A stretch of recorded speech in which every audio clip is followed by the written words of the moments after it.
আহ, তোমরা যে স্টেশনটা দেখছো এটাই কমলাপুর রেল স্টেশন। বিশেষ করে সামনে ঈদের সময় যে ছাদ ট্রেনের উপরে যে ছাদের উপরে প্রচুর পরিমাণ লোক যায়। আর বাংলাদেশের ভিতরে সবচেয়ে বড় স্টেশন এই সেই কমলাপুর রেল স্টেশন।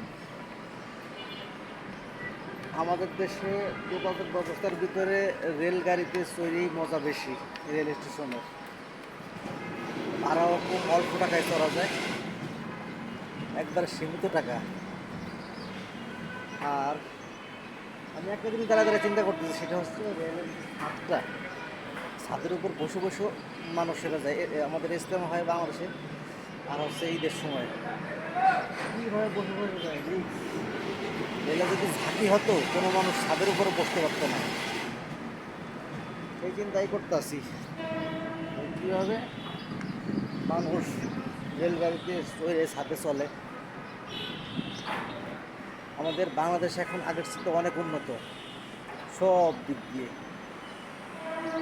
আগে রেলগাড়িগুলো দেখছিল পুরান পুরান একবারে এই কালারের, মানে জং পরা রেলগাড়ি ছিল। আর এখন রেলগাড়িগুলো সব এসি, এয়ার কন্ডিশন।